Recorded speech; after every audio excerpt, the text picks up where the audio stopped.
जब भी आदरणीय अखिलेश यादव जी को आजम साहब का नाम लेना होता है, वो उन्हें एक गार्जियन की तरफ सम्मान देते हैं। और मैंने कभी भी अखिलेश यादव जी के मुंह से आजम खान साहब नहीं सुना।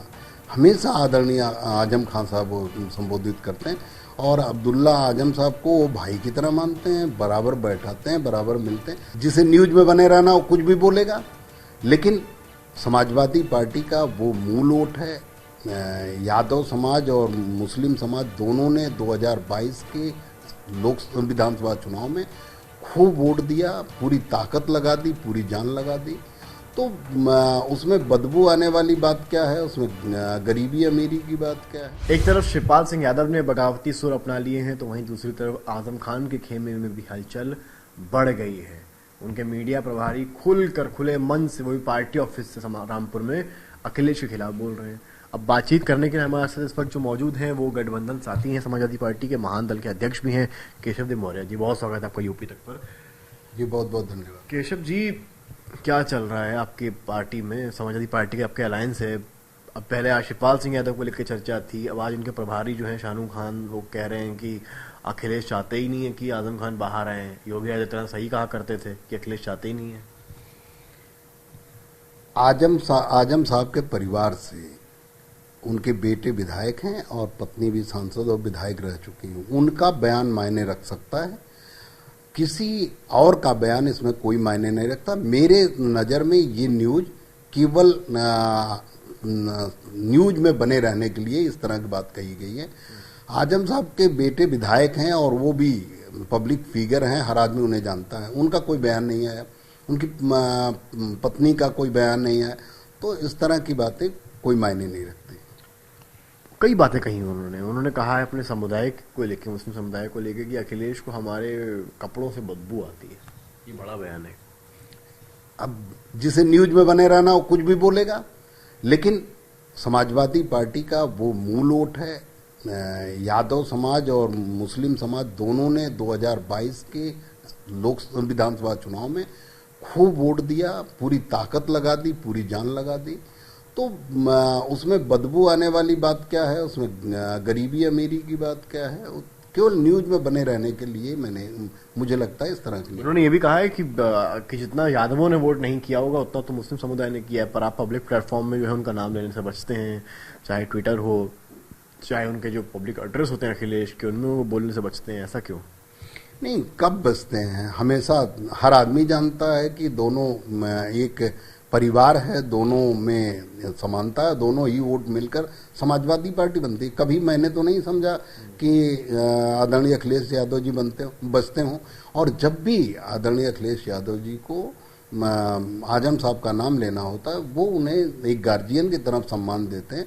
और मैंने कभी भी अखिलेश यादव जी के मुँह से आजम खान साहब नहीं सुना। हमेशा आदरणीय आजम खान साहब वो संबोधित करते हैं। और अब्दुल्ला आजम साहब को वो भाई की तरह मानते हैं, बराबर बैठाते हैं, बराबर मिलते हैं। तो इस तरह की बाहरी किसी व्यक्ति का बयान, उसमें कोई मायने नहीं। बाहरी तो नहीं है खैर, क्योंकि वो उनके मीडिया प्रभारी हैं और आजम खान के काफ़ी करीबी बताए जाते हैं। उन्होंने कहा है कि अगर इतने क्लोज थे तो अभी तक खाली एक बार क्यों मिले जाके, और भी कई बार उनको जेल में जाकर मिलना था, उनके लिए धरना करना था, कुछ चीज़ें करनी थी। देखिए, धरना जहां तक बात रही, बात बिल्कुल ठीक कर रहे हैं। धरना उस सरकार के खिलाफ होता है जो लोक लाज से डरती हो। अभी एक बाबा ने खुलेआम मस्जिद के सामने कह दिया कि हम बहन बेटियों को उठा ले जाएंगे, बलात्कार करेंगे। जो योगी जी के बुलडोजर चलता है किसी के ऊपर, साजिल इस्लाम जी के ऊपर जो चल गया, जो पटेल जी के ऊपर चल गया बरेली में, वो बुलडोजर नहीं चला बाबा को। क्यों नहीं चला भाई?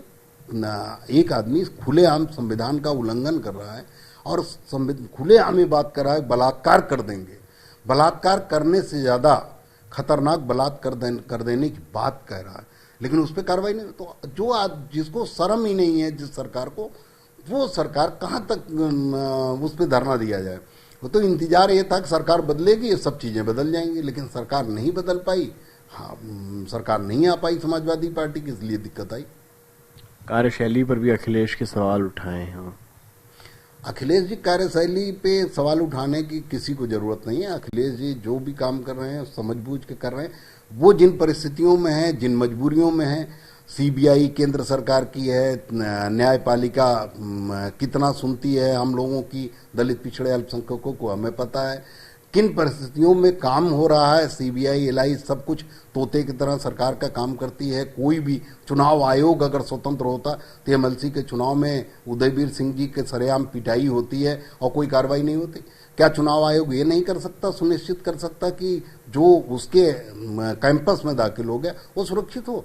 उसके अलावा क्या चुनाव आयोग ऑनलाइन नहीं ले सकता? लेकिन ये सब सारी संस्थाएं किस तरह सरकार के इशारे पर काम कर रही हैं, वो जो सत्ता में बैठे लोग हैं, जो ऊपर बैठे हैं, उन्हें पता है। घर पे बैठ के बड़ी बड़ी बात करना, इससे कोई महत्व नहीं। घर पर बैठकर बड़ी बड़ी बात करने से कुछ नहीं होगा, ये किशन देव महोदय कहते हैं। उनका कहना है कि तंजीम या अब्दुल्ला अगर कुछ बोलेंगे तो वो मैटर करता है। मीडिया प्रभारी के बयान को बहुत तवज्जो नहीं देते हैं और कहते हैं अखिलेश और सपा के बीच में सब कुछ ठीक है। कैमरामैन संजय के साथ समर्थ श्रीवास्तव, लखनऊ, यूपी तक।